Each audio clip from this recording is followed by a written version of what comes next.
یہ جو موقع آتے ہیں نا شب برات کے، شب قدر کے، یہ بنیادی طور پر اللہ تعالیٰ کی طرف سے دی ہوا موقع ہوتا ہے کہ چلو تمہیں چانس دیتے ہیں، پابندی کوئی نہیں، لیکن رب کی طرف سے نا موقع ملتا ہے، چلو تمہیں ایک موقع دیتے ہیں، چلو اپنے آپ کو کلیئر کر لو، تمہیں موقع دیتے ہیں۔ یا اللہ کیا کر، کچھ بھی نہیں، آگے نا سچے دل سے 2 رکعتیں پڑھ کے توبہ کرو، عرش کا مالک پچھلے سارے معاف کر دے۔ ان لوگوں کی باتوں پہ نہ جائیں جو بلا وجہ پریشان کرتے ہیں، لوگوں کو شب برات کا حوالہ بھی نہیں مل رہا، حالانکہ ترمذی شریف میں حدیث موجود ہے، سیاستہ کی روایت ہے ترمذی میں۔ پہلے کہتے ہیں سیاستہ سے دکھاؤ، جب سیاستہ سے مل گئی تو آپ اور کدھر جانا ہے؟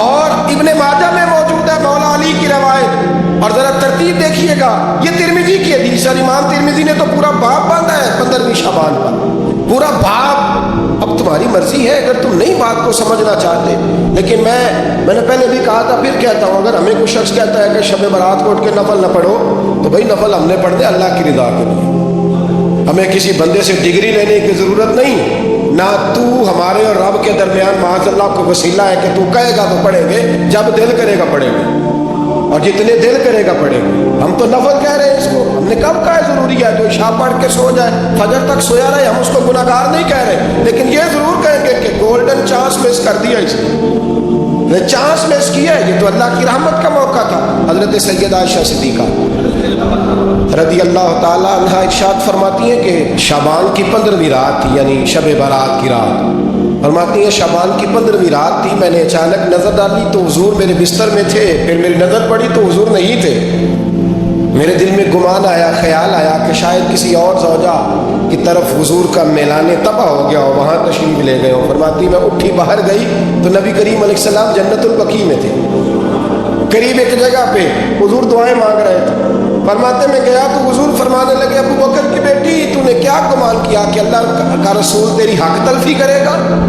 عرض کی حضور آپ مالک ہیں، کہیں اور جانا چاہیں تو میری طرف سے پابندی نہیں۔ کہتی ہے وہاں کھڑے کھڑے میرے رسول کریم نے بیان فرمایا، یہ ترمذی کے لفظ ہیں، حضور نے فرمایا عائشہ یہ شعبان کی 15ویں رات ہے، مدینے میں سب سے زیادہ بکریاں بنو کلب کا قبیلہ پالتا تھا، فرمایا آج کی رات بنو کلب کے قبیلے کی بکریوں کی تعداد کے مطابق اللہ میری امت کے لوگوں کی بخشی فرما دے گا۔ یہ وہ رات ہے۔ جناب عائشہ صدیقہ رضی اللہ تعالیٰ عنہ نے بات رات کو سنی تنہائی میں نبی پاک سے، رات کو تنہائی میں حضور سے سنی، سویرے جناب عائشہ نے کل امت کو بتائی۔ اگر یہ بات اہمیت والی نہ ہوتی تو بی بی صاحب آگے روایت کرتی، یہ کتابوں میں آتی، یہ لوگوں کو بتاتی۔ حضرت عائشہ نے روایت کیا اور مولا علی شیر خدا نے تو کھل کے کہا ابن ماجہ میں، حضرت علی سے پیار کرنے والوں کے لیے الگ عنوان، مولا علی نے کھل کے فرمایا شعبان کی 15ویں رات کو رات عبادت کرنا اور سویرے روزہ رکھنا۔ حضرت علی کا لفظ بائی نہیں سیاستہ میں، رات کو عبادت کرنا، دن کو روزہ رکھنا۔ ویسے تو رب کریم ہر روز تہجد کے وقت پہلے آسمان پر نزول اجلال فرماتا ہے اور لوگوں کو فرماتا ہے کوئی بخشش مانگنے والا؟ کیا انداز ہے مولا علی شیر خدا حدیث روایت کرتے ہیں، رنگ کیا؟ فرمایا باقی راتوں میں نا تھوڑا سا پیکج ہوتا ہے، تھوڑا سا آخری حصے میں رات کے شب برات کو نا رات چڑھتے ہی اللہ پہلے آسمان پر جو اس کی شان کے لائق ہے نزول اجلال فرماتا ہے، اور پہلا جملہ یہ فرماتا ہے کوئی معافی مانگنے والا؟ اللہ کرے آپ کو سمجھ آئے، یعنی معافی دینے والا کہہ رہا ہے چلو آؤ ادھر آؤ ذرا معافی مانگو، میں معاف کرنے آیا ہوں، مانگو معافی، ہے کوئی معافی مانگنے والا؟ معاف کر دیں گے۔ اور آپ فرماتے ہیں ہے کوئی رزق مانگنے والا؟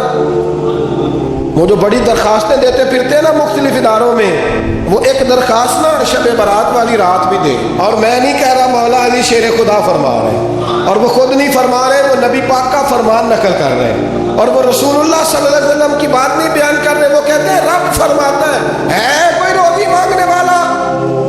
سارے سیٹھوں نوابوں جاگیرداروں کے پاس جا جا کے تھک گئے ہو، ایک دن میرے کہنے پر، ایک رات، ایک دیہڑی ذرا شب برات والی لگا کے تو دیکھو۔ تو میرے رسول پاک علیہ السلام نے ہمیں یہ میسج دیا، پیغام دیا، فرمائے اس رات جو اولاد مانگے گا رب اسے بھی عطا فرمائے گا، اس رات جو اللہ سے بخشش مانگے گا اللہ اسے بھی دے گا، اس رات جو رب کریم سے عزت مانگے گا اللہ اسے بھی عطا کرے گا۔ شارحین نے لکھا اس رات جو رب سے پردہ پوشی مانگے گا اللہ اسے پردہ پوشی بھی عطا کرے.